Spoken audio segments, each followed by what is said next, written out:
Hello friends and welcome to Learn Easy. This is Tushar Gupta here, and in this video we are going to have the summary of the Frog and the Nightingale poem from class 10th English. So just like part 1, this is part 2. I'm going to recite the poem, the stanzas, and then I'll be explaining the whole lines. Fine. So let's start. Next night, when the nightingale shook her head and twitched her tail, closed an eye and fluffed a wing, and had cleared her throat to sing, she was startled by a croak. "Sorry, was that you who spoke?" she inquired, when the frog hopped towards her from the bog. So now the poet says that another day when the nightingale, she shook her head, moved her head side by side, and just moved, nodded, you could say, that she did up and moved her head up and down or side to side. So what is twitched? Twitched is just like bodybuilders do for their muscles. Fine, they just contract their muscles, that is twitching. But the poet uses this word so that he could say that the nightingale, she was just moving her tail and tightening it up and loosening it down. Fine, so she closed an eye and fluffed a wing, that is the nightingale fluffed a wing, that is tried, almost flapped the wing, and then had cleared her throat to sing, that is just like professional singers do. Just like this. So the nightingale also did same kind of thing.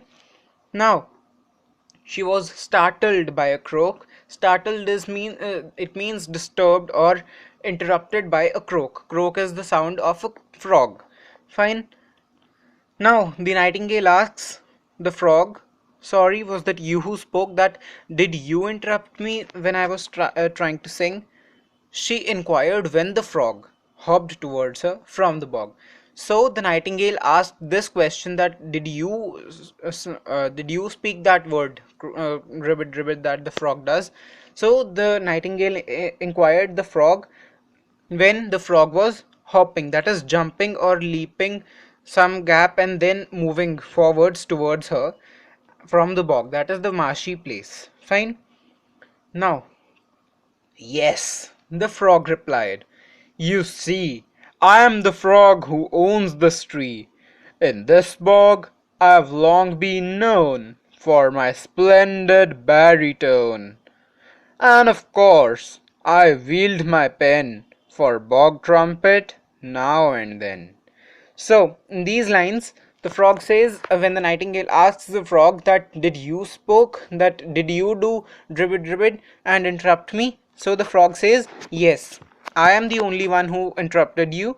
And he says that he is the only creature who owns this tree, owns the sumac tree on which the nightingale was sitting. So he introduces himself as by saying that he is very famous person in the bog, and everybody knows him because he is very famous and he is known for his splendid baritone. Splendid is extraordinary, and baritone means a male singing voice, fairly deep, that is deep voice, hoarse and grave voice. Fine.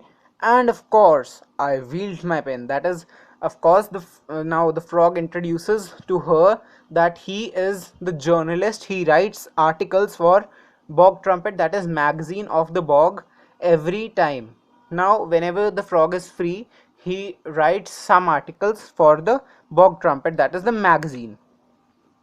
Now the nightingale asks, "Did you like my song?" Now the nightingale says that, "Did you like my song that I sang yesterday?" Now the frog says, "Not too bad, but far too long.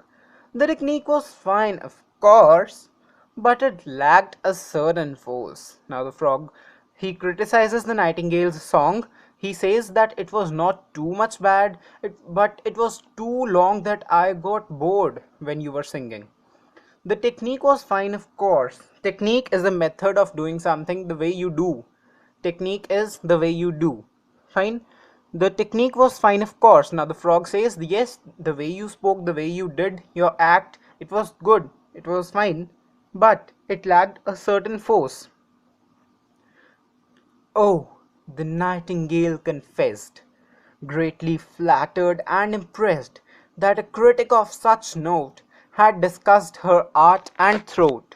So now the nightingale says that, oh, really? Did you think? Do you think like that? So now Nightingale feels very flattered. Now she is flattering is just making somebody feel that you are special or you are good, and in unintentional way. Fine, intentionally, sorry. So the nightingale was greatly flattered, that is buttered, that we say in now uh, everyday language. And the nightingale was very impressed that the frog, he was such a great critic, he was very well known in the bog, and he has been criticizing her song so that she could improve. This was the thinking of the nightingale, but it was totally opposite of that. Fine.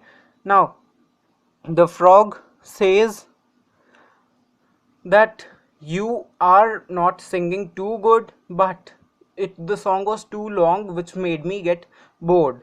Now the technique was, it was good, but it lacked some certain force. It lacked a certain force. Fine. So the nightingale says, yes, okay, fine, but the now we get to know the nightingale was greatly flattered. Greatly flattered means she was buttered by the frog, and she was impressed that the frog, he had been discussing the throat art and throat, that is discussing her the way of singing she used uh, opted for. And now the nightingale thought that if the superior authority is saying this thing to me, then I should really implement this thing, because whenever some superior person is saying something, you tend to uh, be like, yes, this person is saying, so it might be good, and it might be very well if I do that thing. So that is the thing Nightingale also does. I don't think the song's divine, but oh, well, at least it's mine. So the Nightingale says, I don't think that the song's divine. That is, I do not think that the song is too much melodious, but at least it is mine. At least it's my original voice. It is my original tone that I am singing. That's not much to boast about, said the heartless frog. Now the frog says that that's not too much to boast about, that you are boasting that your song is your original, so that's nothing to boast about, nothing to be showing off. Fine. The frog is said to be heartless by the poet. Without proper training, such as I and few others can supply, you'll remain a mere beginner, but with me you'll be a winner. So then the frog boasts about himself and says that if you are not trained by me, or he says that if somebody other than me would train you, then also you will not be such fine singer if you get training from me. Fine, the frog says, get training from me, indirectly, to the nightingale. So in the next lines, dearest frog, the nightingale breathed. So the nightingale says, dearest frog, that is, you are too dear to me, that you have appreciated that, you have criticized my song and felt that I could improve. So that is the thing, that's why Nightingale says, dearest frog, and she breathes. She takes some rest because she had been singing. This is a fairy tale, and you are a Mozart in disguise, come to earth before my eyes.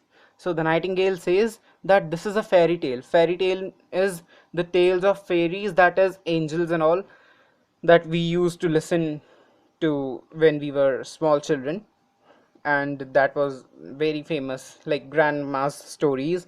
So fairy tale, and you are Mozart in disguise. Mozart is a very famous person who has a stick in his hand and just denotes and just tells how to play the music and differentiate between the tones.